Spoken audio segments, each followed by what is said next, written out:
It ought to be a good one. So I'm going to go ahead and introduce our webinar host for today. So those of you who come on every day that are Aesthetic Record users, you probably have seen my face quite a bit. I'm Tiffany Lopez. I'm the Chief Growth Officer at Aesthetic Record.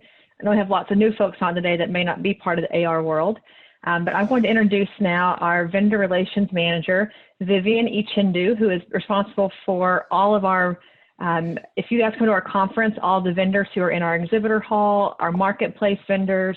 She does a lot with all of our industry partners to really help to get their products in front of you. So she works with SkyTail, obviously, with Ben and his team. So Vivian's going to kind of kick us off today and do an intro for Ben, and we'll both be on to do questions. So she'll give you a little bit more information about asking questions later, but we're here if you need us, but I'll go ahead and turn it over to Vivian.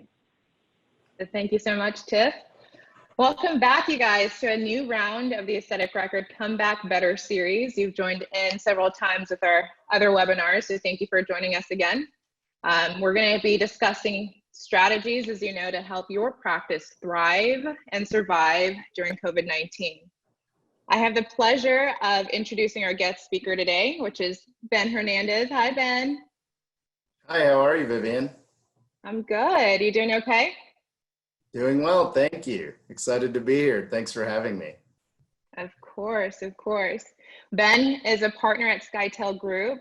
He's here to help coach us through surviving and thriving in this afternoon's webinar series titled Beyond COVID-19, Practical Steps to Restore Your Business. So thank you all for joining in today. Hello to those live streaming from YouTube. Thank you again, Ben, for being a part of this. And we love questions, so there's a Q&A right below where you can send in any of your questions at any point during this webinar. We'll get them answered for you. And please stick around to the very end where we have a very, very special surprise for you all. So without further ado, please share with our audience, Ben, a little bit about you, what you do, and what we should all expect to learn from you today. Sure, thank you, Vivian, and thanks everybody for tuning in. We hope you get something good out of today. My name is Ben Hernandez, as Vivian mentioned, co-founder of SkyTail Group. A little bit about myself, and then more importantly, the firm. Out of school, I did investment banking for a few years, so heavy finance. Went back to get my MBA and worked for most of my career at a hedge fund out of Dallas, Texas. It was there that I decided to do a bit of a career shift to a CPA and consulting firm where I took over to help lead the consulting department. It was a healthcare focused firm. Fell in love with the space, fell in love with being able to help small and medium-sized business owners. You guys were my heroes growing up, and there was a time where I wasn't sure whether I would be able to found my own business, but it was through that my now partner and I met.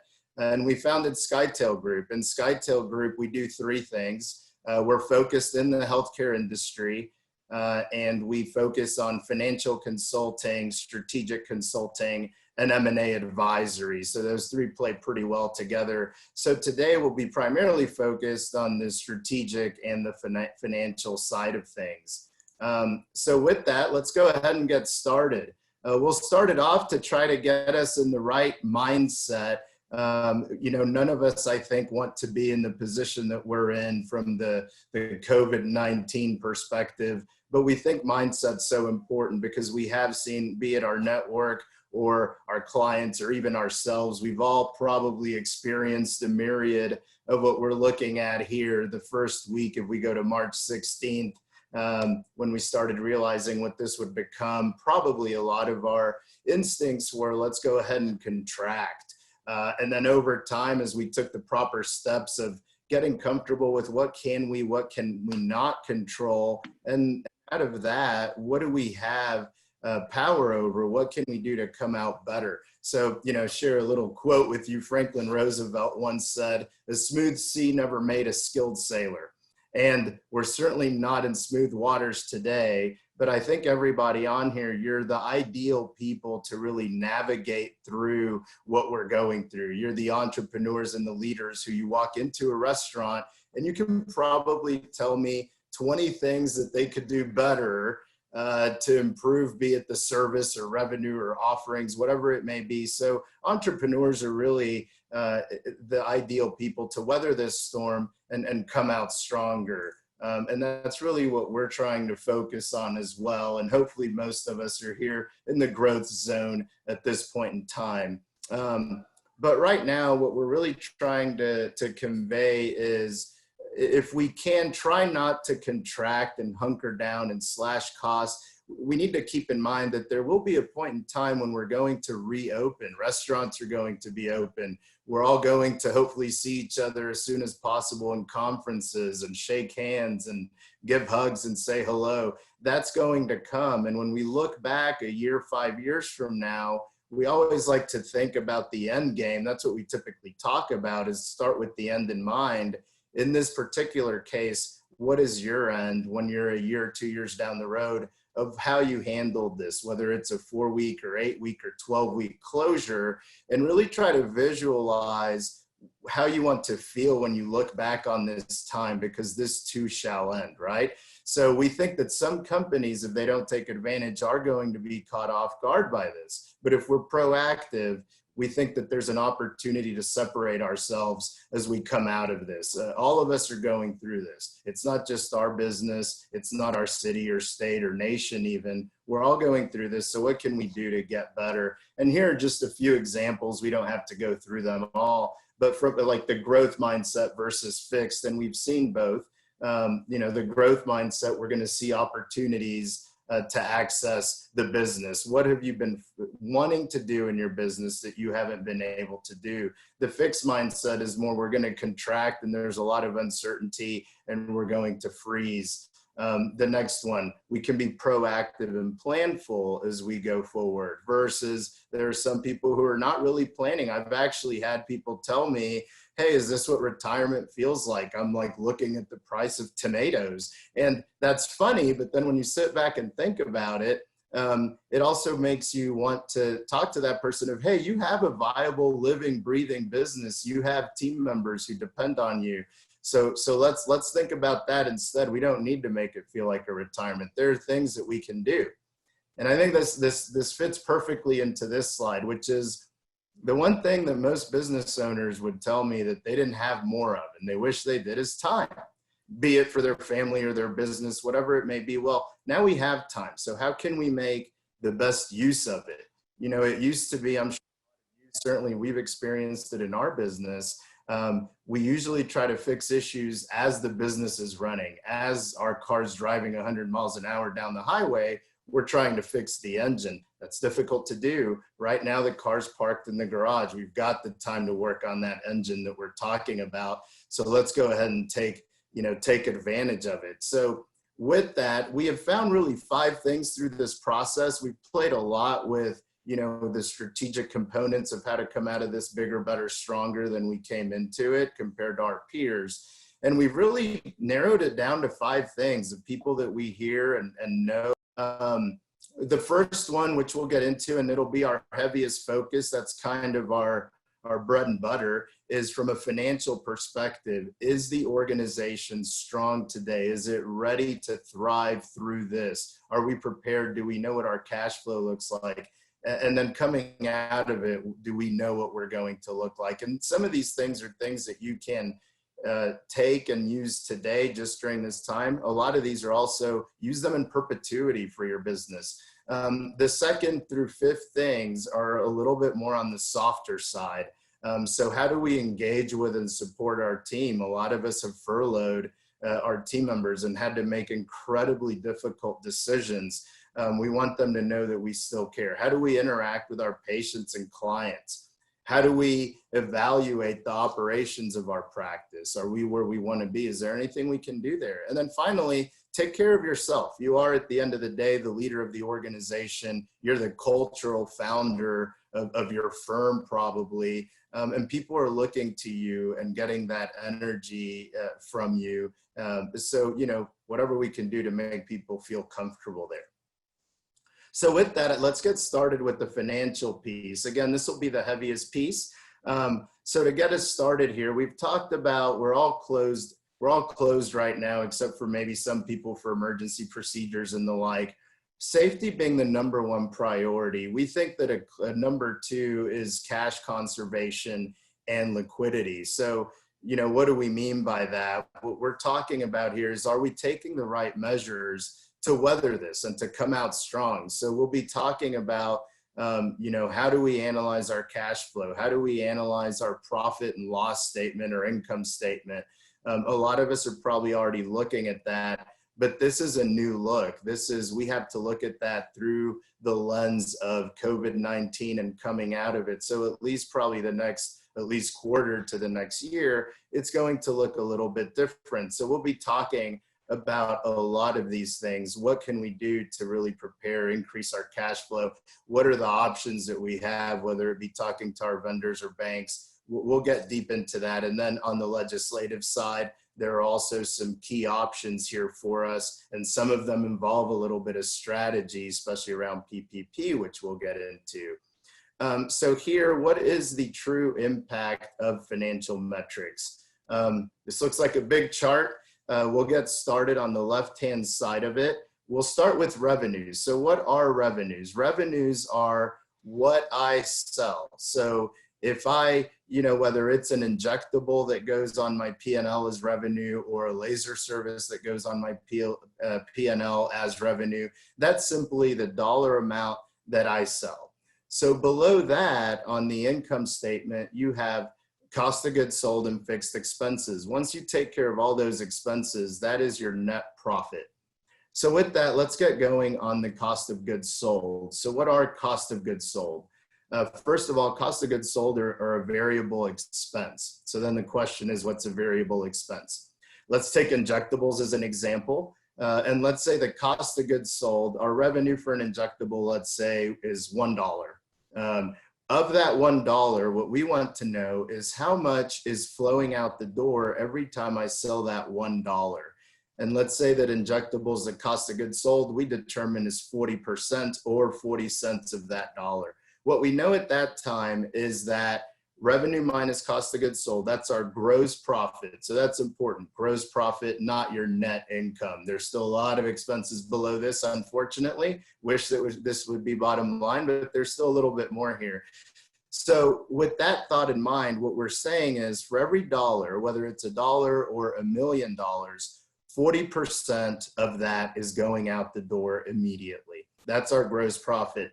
And this is where you get into the discussion of, not every revenue is exactly the same. And there's going to absolutely be market demand by your patients and so forth as to what they're asking for. But there are strategic plays, such as lasers, we know, are going to have a much lower cost of goods sold. Your margins are going to be higher. So what is the right mix for your specific organization to get you to where you need to be? And again, a lot of this is going to be market demand, but it's very important to match each revenue stream that you have within your practice with that cost of goods sold to get what is your gross profit.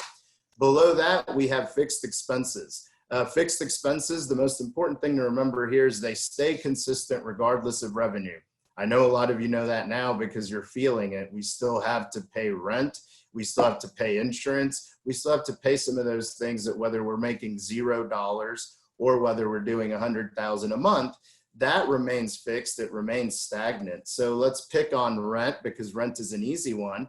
Let's say that your rent is $10,000 a month. There are some strategic plays here today, but for the most part, that's going to be a fixed expense. So whether I'm doing 0 or 100,000, I'm going to be paying 10,000. That's very important, because as we grow, if we move over to the chart on the right, what this is supposed to signify is, as we grow, we start leveraging those fixed expenses. So keep in mind, the cost of goods sold to revenue line is going to kind of continue to go this way. It'll be married a little bit. I sell $1, 40 cents go out the window. Your fixed expenses are going to remain. So what that means is, as we increase revenue, assuming we have the same product mix, you start dropping more and more to the bottom line. So that's very important to know, just going forward on a day-to-day. When we talk about what we're talking about now, which is the COVID component, there are things within obviously your cost of goods sold probably right now are negligible or zero. Maybe you're doing some retail and taking it out curbside or something, but for the most part, your cost of goods sold has taken care of itself. There are some strategic things around the fixed expenses we can talk about, and we will talk about later here, that are specific to this time frame. So with that, Tiffany is going to go a slide, but wanted to open up a poll to everyone.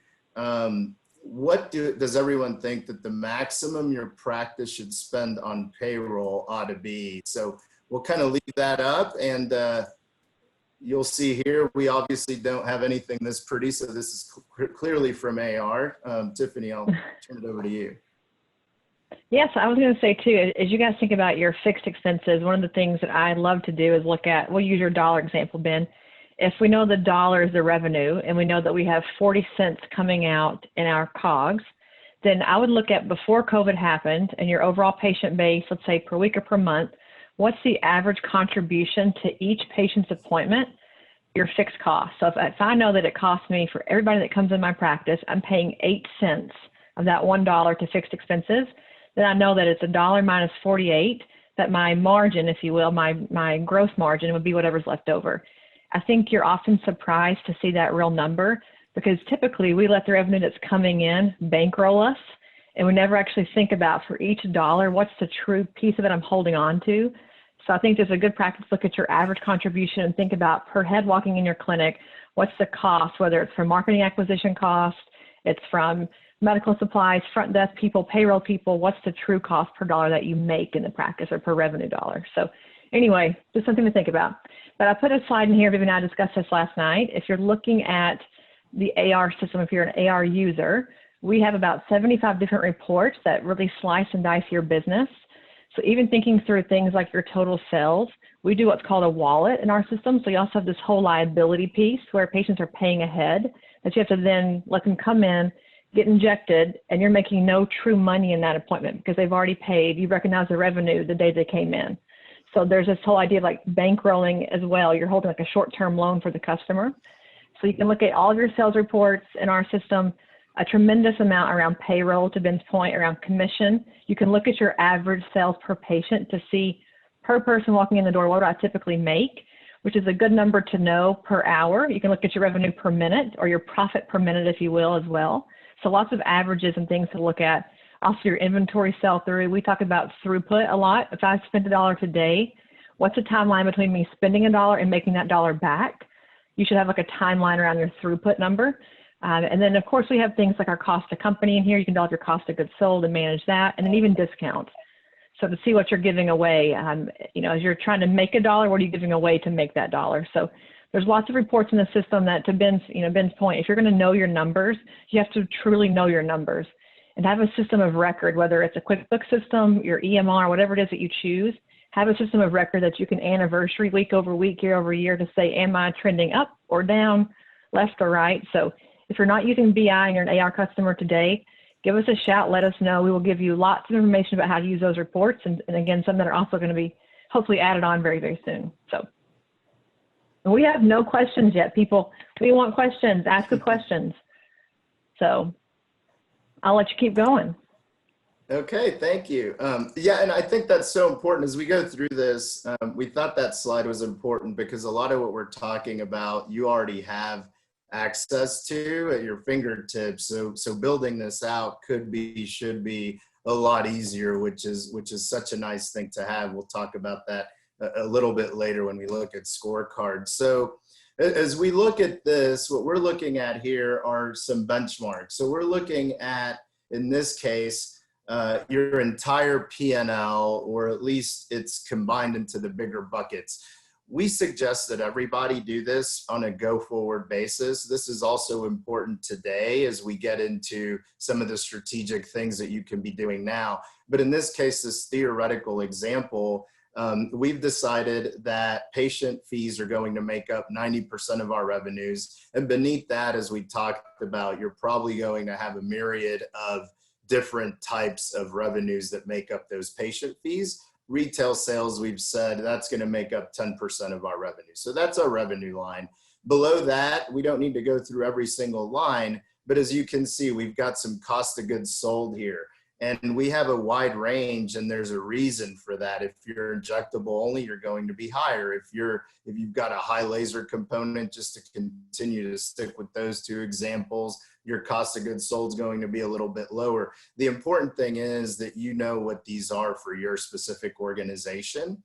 And then below that, we have some, general guidelines around what we think is reasonable for, we talked about rent there at 3 to 7% of your revenues. This is again going to vary. If I'm in a rural area, my rent's probably going to be pretty low. If I'm in Beverly Hills, it's going to be a little bit more expensive, and that's okay. We just need to make sure that we know what is something that's acceptable for our business. And what we do there, what we see here is you see the bottom line, the net operating income. You know what's going to be available to you at the end of the day to either distribute out or leave on the balance sheet as cash or, fund future projects. Whatever that is, at that point, you have the ability to do that. When you build this out, then the next question is, okay, that's nice. What do I do with it going forward? So what we recommend doing is each month, ideally, you're looking at your financials being the balance sheet, the income statement, which is what we're talking about here, and your cash flow statement, which we'll talk about here in a few minutes. On the income statement, when we get our income statement, it's very difficult to just look at a number, especially if we're growing or anything like that, to look at that number and know, is that number good? Is it bad? Is it what I expected? It's very difficult to just see that unless you put it as a percentage of your revenue. And then to go further, if you put it as a percentage of your revenue, that still begs the question of, okay, your rent is 10%, let's say, is that what you were hoping for? Or your advertising is 13%. It's very difficult to know that without knowing what for you is acceptable and what you've modeled out to get to a certain level of performance and profitability. So what we recommend doing is when you get that, actually include the benchmark percentages next to it. It'll scream at you as to how you're performing. If you're above or below or right on target, you'll immediately know. So then you're able to at least ask the question, why? Why is my advertising 13%? Why are my professional fees high? It allows you to ask that question, and whether it's you making the decisions or maybe it's a team member within your organization that's responsible for that, they now know what they need to be hitting. And if not, you can ask the question and know the answer to that. This to us is one of the most important things that we do, along with budgeting and forecasting out at least 2 years. You kind of need both of those from an income statement perspective.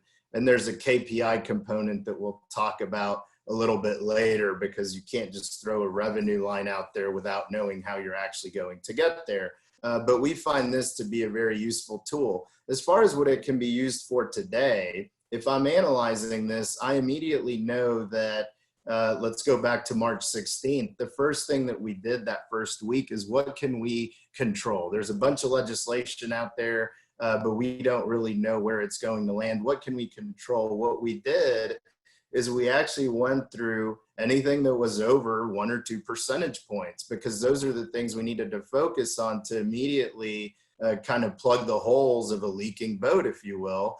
So we immediately took care of, what do we do with our team members? What's going to be our approach? Can we afford to keep them on if we close? Do we furlough? Do we have to lay them off? There are a lot of decisions to be made, and the earlier you get started, the better and the more clarity you have. Same thing with, for example, in this case, advertising and promotion. I'm probably calling my marketing company to either scale all the way back or scale to a smaller piece. And I'm probably calling some vendors to talk about, can you work with me here? We'll get a little bit more detailed here in a minute. But what that also allows you to do, we really like this slide, because what we've been talking about here is understand your profit and loss, understand your organization, where are your expenses, what are your revenues made up of, and hyper focus on that and ask the why, even if it's a percentage point. So we really like this slide for a few reasons. We call it the power of 1%. In this case, what we've put together is a theoretical organization. And let's focus on scenario 1. We don't need to go through both of them. It's conceptually the same. In scenario one, what we have is an organization, probably a multi-site location group here. You see the $12 million in revenue. We did this in part for effect, of course, to show what 1% did for this organization, but it's not unusual for us to see this. In this case, the aesthetic supplies line item that you see highlighted there in yellow, we shook it down from 27 to 26%. Maybe we have better inventory control. Maybe we had not negotiated in a while and we were able to bulk buy. So in that case, you're able to put downward pressure on the vendors of, hey, I'm buying in mass quantities, that Costco model, if you will. Can you give me a little bit better rate? Whatever that is, we're able to reduce that 1%. What does that translate into in this organization is $120,000 to the bottom line. So that means that goes straight to the bottom line. There's no cost to that. That's truly an efficiency gain. So $120,000 that goes to your bottom line that you have multiple options. What do I do with that? Do I distribute it to myself? Do I leave it on my balance sheet as cash? Or are there things that I've been needing to do from a strategic perspective to invest for the future, for competition's sake? Whatever that is, you now have that flexibility. Now, the value of your organization, we thought that this was important. At some point in time, I think most of us are going to want some sort of exit strategy. Or even if not, there are some of you who maybe have talked about partnerships. You want to bring somebody in. Well, the only way to bring somebody in is to really value your company. What's the value of my company? If I want to buy 20% into your organization, how are you going to value that? So this is where that green line EBITDA comes into play. So first of all, what is EBITDA? EBITDA stands for earnings before income, interest, taxes, depreciation, and amortization. And why is that number important to us? And why is it even used? What that number is supposed to represent is operational profitability. And the reason it takes out things like taxes, depreciation, amortization, and interest is those are really accounting plays. So if I'm depreciating at a lower rate than, say, Tiffany is depreciating, that's going to affect our profitability, but that's only an accounting play. So they use EBITDA to find this operational income, if you will, close to cash flow almost. And what they do from there is they put a multiple on that. And in this case, we put a 6 times multiple on the EBITDA. So that $120,000 difference, as you can see here under that enterprise value, we're multiplying that by 6. So the enterprise value jumped from 17.88 million to 18.6 million. That is a $720,000 difference in your enterprise value. We see these things every day, and that's why as you get closer to either partnering with someone or selling your business, hyper-focusing on these things is so important because you spend a lot of time marketing, you spend a lot of time producing. To us, it's so important to look at those things that oftentimes get overlooked, especially if you are in a nice margin business such as we're in. You know, like a restaurant, they know the price of a tomato. We don't always know the price of our tomato. So we try to, as best we can, kind of work with people to know that. So with that, we get into the, yes, ma'am. I was going to say, before you go back, I don't know, so if you guys have never heard of this, this number, this EBITDA, which I always say it wrong, EBITDA. I used to call it EBITDA when I was a kid. But anyway, this number, you'll hear it a lot in financial talks. It is so critically important. And it's one that most of us never hear or talk about. Our CPA probably discusses it with us from time to time, but it's not like the average go-to number for a typical business owner. Like, tattoo that on your head and remember that. That's the number that really says whether your practice has value or not to an outsider looking in. No one cares about, you know, as we think about funding, no one cares about how good you are or any of the, you know, your skill set, how many CMEs you take. That stuff, when it comes to money, doesn't really matter. Unfortunately, it does in a patient outcome retention standpoint, but it's all about numbers. So on the prior slide, looking at all the percentages that Ben mentioned, even like thinking about today, I'm looking at the numbers he just showed and thinking, where can I cut something? You know, if we're looking at marketing, can I learn to do my own content? Can we start generating things right now so we can cut our marketing expenses when we come back? Like, thinking about this fixed expenses list, these things aren't changing. So if your rent is really high and it's a it's too big of a percentage of what you're doing, how do you find another tenant for your building, or rent out a room as a 1099 contractor for a massage therapist? Or this is the place that you start to brainstorm the comeback strategy. If the percentages for you today don't match this or a best practice like this, start dicing and slicing from that point and figure out how to offload percentages here or there so that you're more in line with this. Because this is like a healthy, this is almost like your BMI, your blood pressure. This is kind of your diagnostics for your practice. So I just think if you don't, obviously we'll have this on a webinar after on YouTube, but I would screenshot or snap this percentage list here so that you kind of have like a really good guidepost or navigational beacon for your percentages. So anywho, I just think it's so critical to know these. And then the next slide, obviously, just looking through the numbers here, we talk a lot about what does it mean for your business to sell one more syringe. If you sold every patient one more syringe, it's like a massive multiplier in the business cash flow. If you think about your fixed cost now spread over more and more, obviously more dollars. So this 1%, this $1 thing is just a massive difference for practice. And there are things like your Ozark water cooler in your front lobby that you can probably do without if it meant you could add on a couple $100,000 in profit at the end of the year. So think about things that are not necessary when you come back that were a luxury before that are not necessary today. Custom ribbons and custom buttons and stickers and all these things that are not really nice, fun things to have. But if the number I care about is this number right here, does that stuff really matter when I come to value my practice? If the answer is no, it's not a value add activity, it's probably not the right spend for you coming out of the crisis. So I'll stop now. Ben, carry on. Can't help myself. So now we can look at, cash flow. We've gone through the income statement. We've gone through why it's important, in our opinion, to really have a tight feel as to what all your metrics are, to forecast out, again, at least 2 years. We really recommend that. And when you're forecasting out, in this case, let's say 2021, we would encourage you to start that in September and be finishing up by November. And the reason for that is you want to have the next year well ahead of time to share with your team. There are going to be different people responsible for different pieces within that P&L. So do want to wrap up the P&L income statement with that comment. But with that, once we know that, then we know we have enough to project our balance sheet and our cash flow.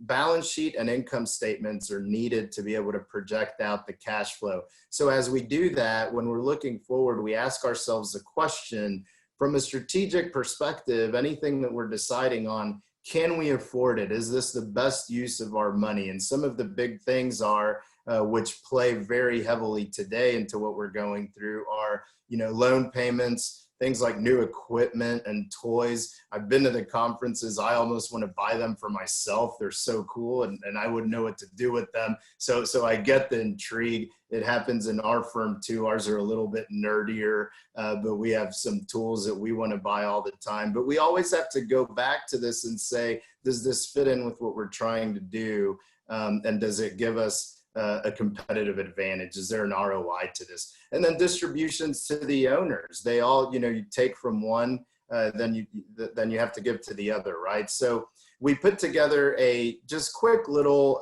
short example of a high level cash flow, but we wanted to give the idea. The left-hand side is something for us to think about in perpetuity. This is something that you probably ought to do anytime you're considering any decisions.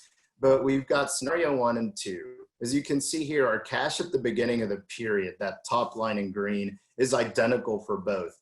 But both have made different decisions throughout the point in time that this balance sheet was taken. So net income at the time was identical for both. But here we have a couple of differences. Under scenario 1, we have more asset additions. We spent $39,000, almost $40,000 on assets between the last period, the last point in time of the balance sheet to this point in time. We don't know what those are, but they're 40,000. On scenario 2, we have 5,000. Just looking at that, I wouldn't be able to tell you which made the right decision. Maybe scenario 2 should have invested more for competitive reasons and will be left behind. Maybe scenario 1 is doing the right thing, or maybe scenario one was buying things that they didn't really need to buy, and we're not going to get a return from that, and we're going to have pressure down the road. We don't know enough to opine on that yet.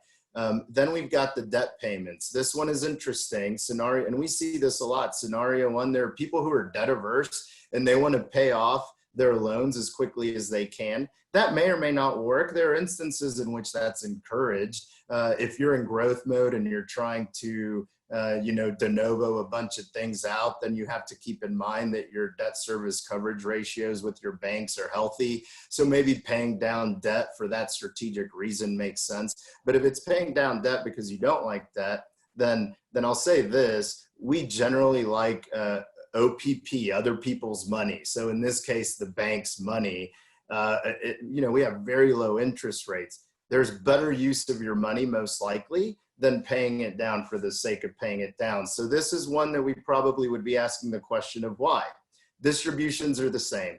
So those two different approaches, as you can see here, that cash flow in gray, for the period scenario one, we actually decreased cash by 5,000. Scenario two, we actually added cash by 64,000. So you see the cash at the end of the period, all that is cash at the beginning, minus the cash flow from these actions that I took that we just went over. And scenario one has a $4,000 cash flow. Scenario two has a $73,000 cash flow. These are decisions that sometimes are made without much thought, right? As I want to pay more debt and I see the net income was good this month, so I'm just going to pay it. It's important, in our opinion, to really forecast that out, especially with seasonality, which our business has. It's important to forecast that out to make sure that you're not ever in a position where your balance sheet is driving you and your business decisions. That's certainly something we don't want to see.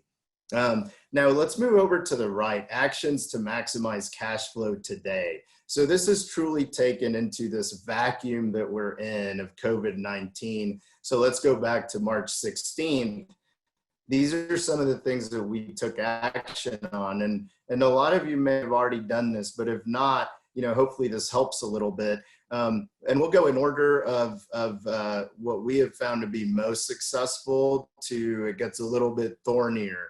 Most successful, as we review our expenses, we want to think about what can we defer, what can we reduce, or what's flat out unnecessary. But for things that we have that we need to keep, the first thing that we would do, the first phone call that we would make is to your credit lender. So typically your bank that owns your debt. They already are taking approaches on this. They're already offering 90-day interest only, or the offer of put P&I at the end of the loan, 3 months of it, you don't have to pay a thing. That conserves cash flow so nicely. So that would be my first call. In all of these that we're about to say, I think one important thing to mention is these are all relationships. You're going to have to be working with these people when you come out of this. So here's what we recommend. We recommend that you try to get a live person on the phone, have a phone call, and lay out a plan. So all these things we've talked about, if you have a plan of, look, we're going to need to defer, here's why, they probably know the why, but here's our plan of how we're coming out of this. I have this modeled out. Here's how I look in July. Here's how I look in September.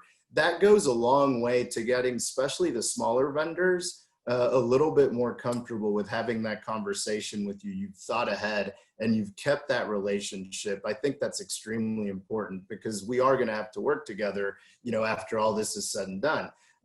The second thing that we would do is call your credit card company. Similarly, they're doing interest only. They're having some delayed payments sort of things, which can conserve your cash flow. And right now, more than ever, cash flow is king. And then from there, it gets thornier. We would hop on the phone with our landlords. And this is where it's key to have a plan. If I'm suggesting paying you 50% or just a triple net, whatever that is for you. We've found this one's been hit and miss. Some landlords have understood. Some have not been as friendly. And I think you're going to see the gamut on that. You're going to see everything under the sun on that, but it's worth to have the conversation and see what they say.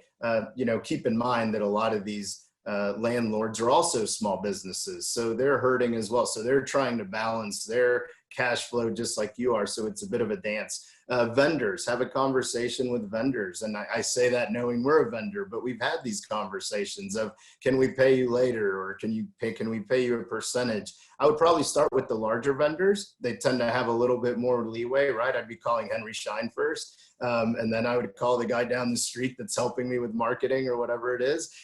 So you can prioritize that. But we would absolutely take those steps, because any cash that you can conserve between now and opening to us is monumental, and it's paid off. So that's I'm going to interject really quickly, Ben, just for a second. For all of you, which this slide might be speaking a foreign language, if you're anything like me, don't worry, don't stress out, because it's part of the surprise at the end. If you stick around, I guarantee that we have a resource for you for this to make sense. So just stick around to the very end if you're kind of overwhelmed with this slide. Thank you. So here's the second piece of what we can be doing from the financial side of things. So these are, this is another piece of what can we control. I'm sure all of you are very well versed. I feel like, we need a law degree at this point. We've read so much legislation, but we've got a couple of things here: the PPP, the Paycheck Protection Program, and the EIDL, Economic Injury Disaster Loan. These are both things that are being put out for this time. And we'll focus in this case on PPP. That's the one that I think has garnered the most attention here. So what is this program? This program is extremely helpful for us, with a few thorny things that we can talk about from a strategic perspective. But keeping it high level, what we do here is we take our average monthly payroll. And what does that mean? There's a formula, but essentially it's either fiscal year 2019 or trailing 12 months. I would talk to your bank, because different banks have different needs out of this from you. So I would talk to your bank, ask them exactly what you need to provide them. And then you multiply that by 2.5. So that's the loan amount that they're going to give you for your business for the 8-week period that we'll get into in a little bit. So you apply at some point. Ideally, we would get the funding, and then your 8-week period starts. So what does that mean? At that point, we have 8 weeks to actually use this PPP money for 4 things. We can use them for payroll, for utilities, for interest on obligations, and rent. Out of that, whatever you spend in those 8 weeks, an important piece that they added maybe a week or two ago is 75% of that that's going to be forgivable has to come from payroll. So this is where it gets a little bit interesting for us, because we don't know when we're going to reopen. If we get the money in late April, there's a very real chance that we won't be open until, let's say, mid-May. So there's a lot of strategy behind this as well that you'll want to think about if you furloughed your employees. Is, do you bring them back immediately? Do you wait to open your practice and just have a smaller forgivable amount? Whatever that is for you, those are some things that you'll have to weigh. The SBA just came out yesterday that we were getting different guidance earlier in the week, but yesterday they came out and said that you have to take your money within 5 days of it being approved. So we no longer have the ability to control that 8-week start. But nonetheless, it's a very attractive program for businesses such as ours, because it does allow us to have a certain forgivable amount within that. The only thing I really want to talk about on the EIDL is there are a lot of questions as to whether you can apply for both. And the answer is yes, you can apply for both. The one key trick is you cannot use the EIDL for anything that is used for PPP. So if you get the EIDL, just be sure that you're not using it for those 4 things that we talked about for the PPP loan. There's a lot of information out there, but this is a little bit high level, but just wanting to answer and talk through some of the strategy behind it. We absolutely do recommend that you at least look into them. I think for all of our clients and for ourselves and our network, this has been something that we've been trying to take advantage of. There's talk of additional funding coming in, but from a timing perspective, I'd probably go ahead and apply sooner rather than later. So this is the other piece of cash flow protection. Hey, Ben, we have a question, and I don't know the answer, so I'm guessing you do. If you're the business owner, so you're the payroll, obviously the payroll expense, does that count as payroll for this PPE? I mean PPP, not PPE. If you pay yourself as W-2, it does. If you do not, then you have to apply outside of that. Like if you have your own S Corp or something, there's a different methodology to apply for that. There's new rules coming out of that even today that put us a little bit in the gray. If you're an independent contractor, in this case, if I'm paying myself not as a W-2, we have to wait until April 10th, which is obviously coming up. But the rules are independent contractors, 1099s, they have to wait until April 10th. So there's still rules coming out on that. If you do have a W-2 though, and your business is paying you that way, then yes, you can add your own.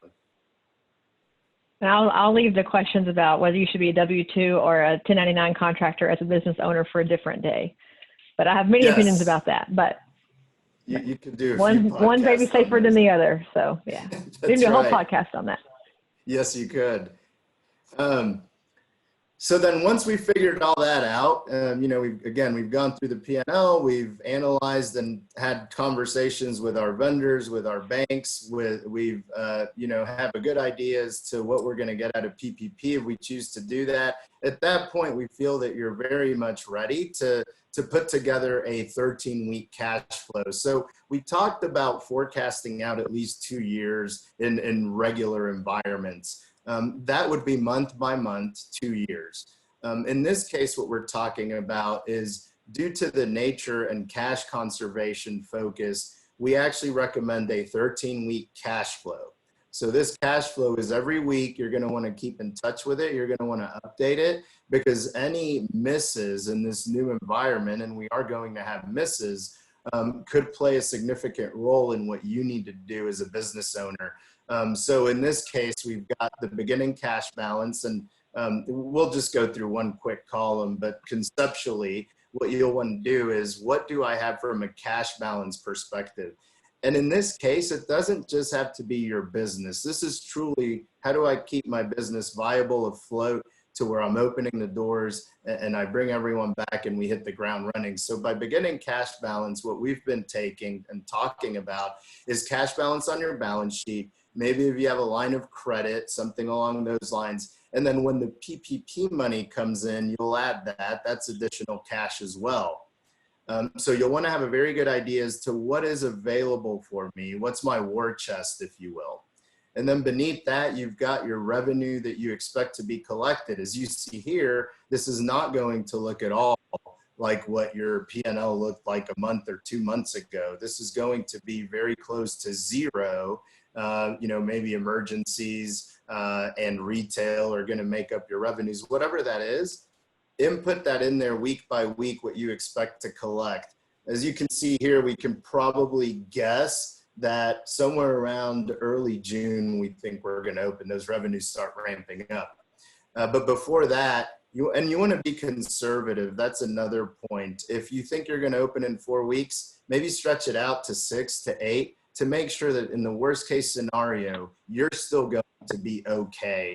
Entrepreneurs, we tend to be optimists, right? So, keep that in mind. Forecast out a little further than you want to, just to be sure that you're okay. That's very important. And then we've got these monthly expenses that are going to be very different from your monthly expenses from 2 months ago, ideally, right? I'm not suggesting that you just take your expenses from 2 months ago and slap them on here. That's a starting point, but then start asking, what did I negotiate? So, we're not going to have loan payments, maybe. We're not going to have credit card payments, maybe, for 3 months. You want to keep track of that because we're kicking a can down the road. So at some point, you're going to need to add a section that, hey, all of this is going to need to be paid back, but I'll be better able to do so. And again, right now, cash is king. So you input all your expenses, and then second to bottom line, you see that cash burn.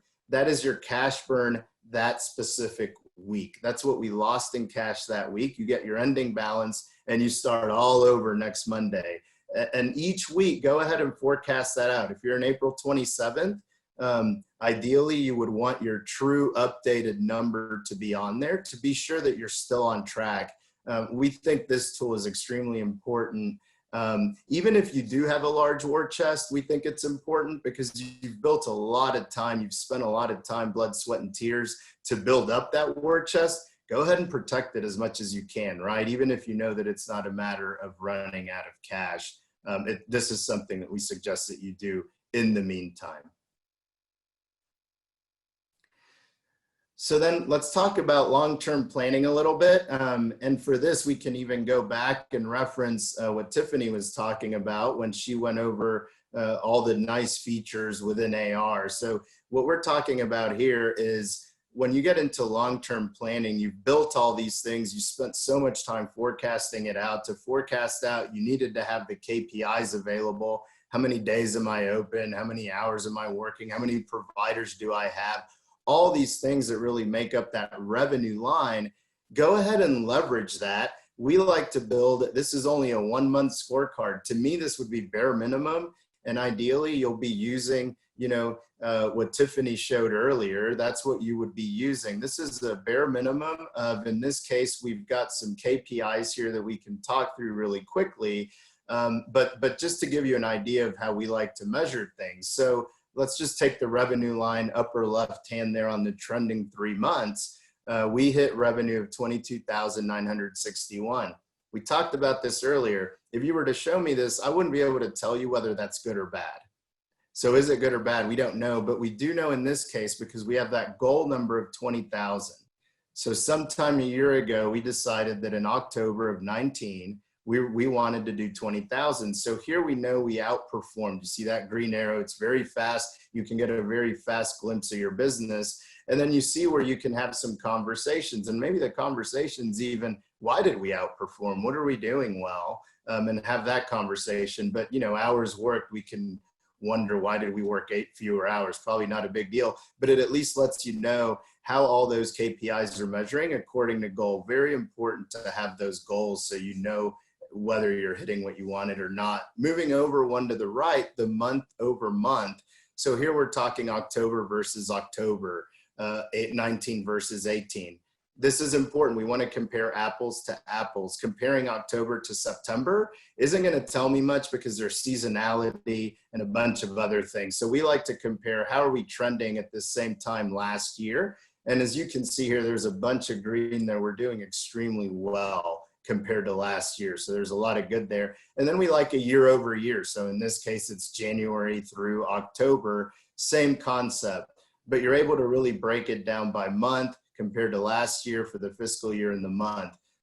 We also like to just add a few charts. By the way, you should build this to however you want it built. These may not be your metrics and KPIs that you like to see. Whatever it is that drives your business, we recommend putting on there. These charts are merely telling me a story very, very quickly. Like for example, bottom right, net operating income. What I can see here is, I don't know what I was doing at the beginning of 19, but whatever I ended up doing around May tended to flip the story, right? I'm actually a lot more profitable from May 2019 through October. What happened? Maybe there's conversation there, but clearly there's something that happened there. I was trending lower, now I'm higher. And then the bottom left, we talked about these financial metrics and how important it was to break down revenue by type.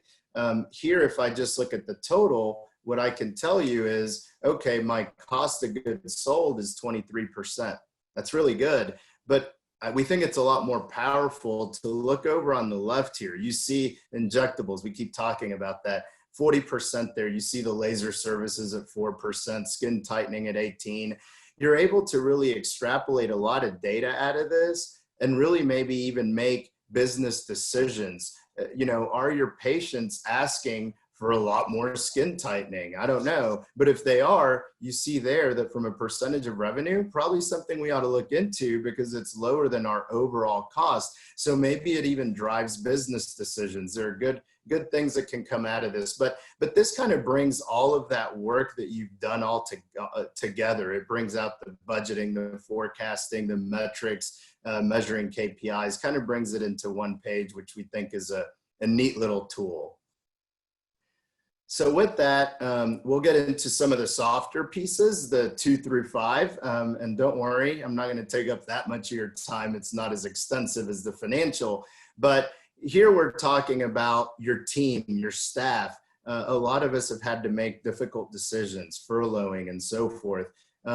Take this time to go ahead, look back. Is this the business that I envisioned? Do my team members fit my core values? You know, what we like to say is usually your 4 or 5 initial team members are the cultural founders of your organization. There's what you pictured in your mind. And then those first few really start driving that on top of what you've envisioned. Do we have the right team in place? Is there anything that I can do to support my team, right? Who needs development? Does anyone need coaching, CE, whatever that may be? Does anyone deserve recognition? It really allows you to step back and think about your team, think about how you can help them and bring them back as well, stronger than they went into this. So some things that we've seen that have been very, very successful in how do I keep in touch with my team when they're furloughed? I mean, we don't want them to work, right? So this is kind of teetering on that line. This isn't work, this is staying in touch with them. So some things that either, you know, our network has done, clients have done, or that just been polling and reading about is just keep that line of communication open. Show them that you care. You know, we strongly believe that people, this is the time where your core values, your culture really should be shining. You know, it's easy to treat everybody well when things are easy, but when we're going through things like this, we think a lot of team members are going to remember how they were treated. So, you know, lead and support thoughtfully. We've seen people sharing updates via text, you know, not maybe some of them aren't reading emails, text, or, you know, we've seen people host video chats like, hey, I'm available to chat if anyone wants to chat. We've read about a CEO in a company who opens up like 10 Zoom chats a day and you can schedule it with them just to catch up, which is, I mean, that's true dedication. I don't know how someone has that much time, but it's impressive. You know, you can keep it fun, just inspire that team confidence. We actually had a client who is in the healthcare space. His brother is an owner of a restaurant. So obviously like as worst positioned as you can be at this time. And what he did, he's just this kind of guy. He bought food from his brother and he sent that food to his team members. And he called me and said that, you know, had he sent them like $100 bill or something, probably nobody would have noticed, but people still talk about that. And he didn't do it to self-serve. He really did it to help his brother, and he genuinely cares about people. That's just the guy he is. But those kind of things resonate with people. They build that loyalty. And with that, same thing with our clients and our patients. We can build that loyalty. We can stay in front of them, not too dissimilar that we're seeing with team members. You know, what can you do if you're going into your practice and doing a few things to it? Maybe you can take a fun video and post it to show them, hey, we're still an open, fun, viable business. You know, you don't want to, right now the word closed is a bad word. You know, we try to stay away from that. It's a viable business. You know, we're open.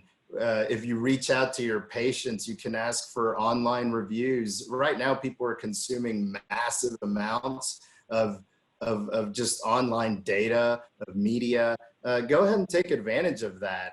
You know, if you do have patients that are either referring to you or that are on a program with you and they pay you monthly, go ahead and send them thank you notes. I mean, if we have the time, go ahead and do some of those things. And then when we get closer to opening, you know, be sure that you're going to talk about we're opening at this point in time, invite them back, just be open and try to have that interaction with your patients.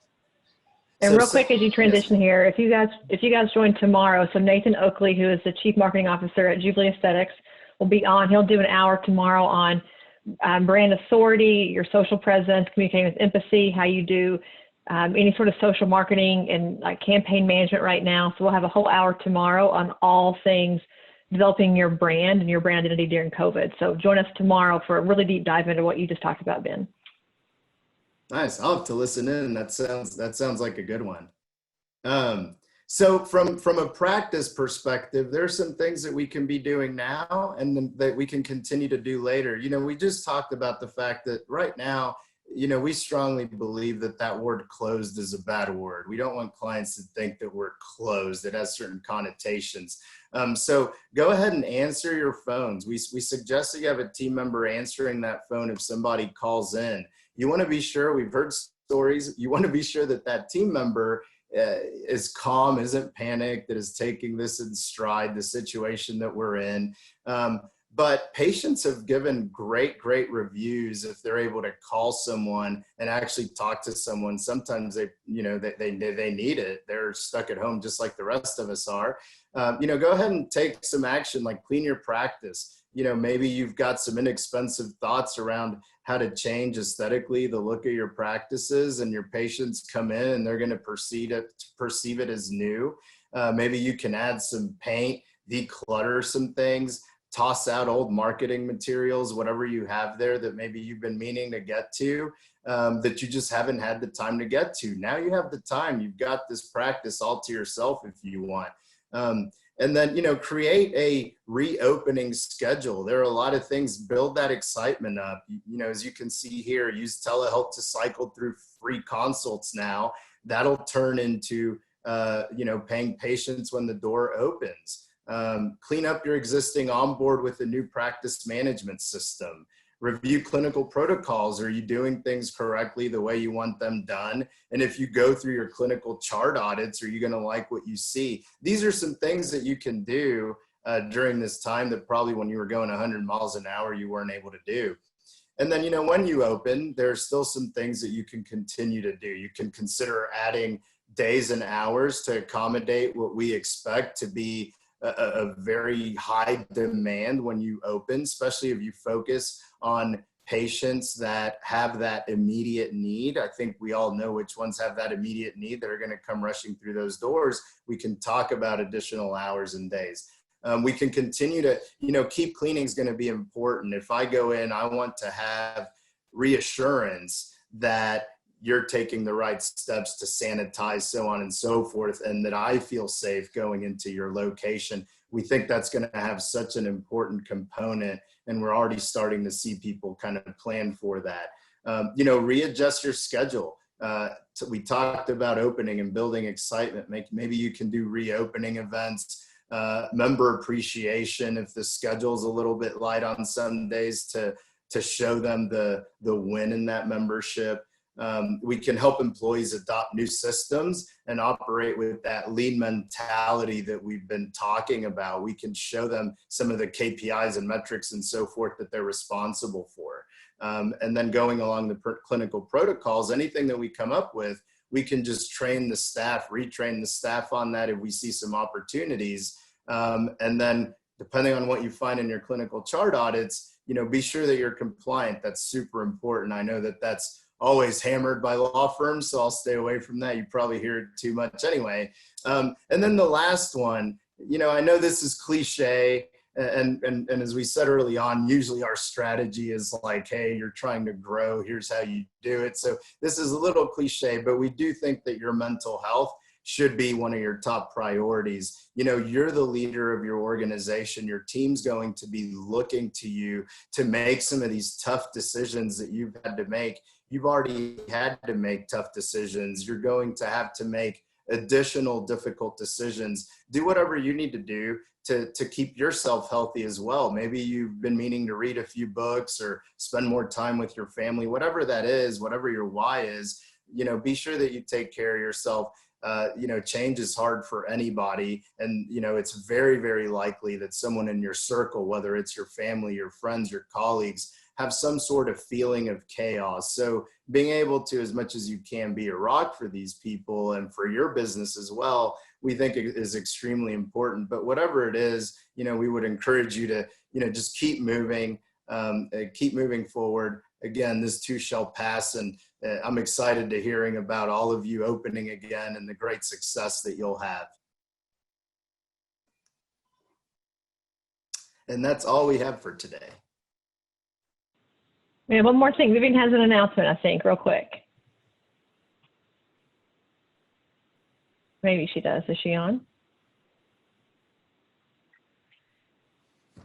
Unmute yourself, Vivian. You're on mute. Unmute. Oh, we can't hear you. We can't hear you, but I can help you out. Can't hear you. While Vivian's getting her headphones situated. Can you hear me now? There you are. Yeah. Yay. Okay. Well, thank you all so much for joining in. I did promise you a surprise at the end. So for all of you that might be like me and feel overwhelmed by all this information, but you want to take advantage of it, and I strive and I emphasize that you do, Ben has been willing to make himself available to support you and do a deep dive one-on-one. So if you are an AR user, you can log into, Tiffany, are you sharing your screen? I am. Can you see it? I can. I see it. Yes. Yep. So if you're on the marketplace, yep. You'll go to market.aestheticrecord.com. You'll log in. And once you log in, go to Shop by Vendor. And then you'll click on SkyTail Group. Scroll all the way down. And you can download your own free 13-week cash flow and burn rate planner. And once you download it, Ben will notify you by email, and you'll be able to do a deep dive to really plan out your strategy during COVID, so you're well prepared and ready to tackle on and open up your clinics once this is over. So this is a great resource that Ben has been willing to offer. So thank you so much for that. And in addition, while you're also in the marketplace, Tiffany, can you go to Shop by Vendor and then hit Danette Mann? I can. Perfect. So for those of you that are interested in taking care of your mental health during this time, Danette is also a wonderful partner of ours. She has a free 6-step mindful compassion self-practice. So once you add that to your cart, you'll have little 10-minute tools and resources to begin and end your day to kind of center and ground yourself. So and if you've not been in the marketplace, go check it out, because a lot of our vendors are offering promotions, specials, opportunities right now. To Ben's point, a lot of the laser companies are deferring payments. Skincare vendors are giving nice cash back. So there's been a newsletter going out every week from Vivian that talks about any of the vendor opportunities that we have right now that the people that we work with are offering to you guys. So check that out. And I know, last shameless plug, we have Nathan tomorrow. And then tomorrow, I think Galderma has a really nice free webinar under GAIN with Dr. Chris Sarek and Dr. Steve Weiner. That should be a really good one too if you're wanting to take an hour to invest in your education. So let us know if you need us. Thank you, Ben, so much for your help today. You've been fantastic. And for Vivian leading us through our webinar. We hope to see you guys all again tomorrow. Thank you for having me. Excited to see all of you in person soon. Thanks so much, we hope Ben. so. Bye, guys.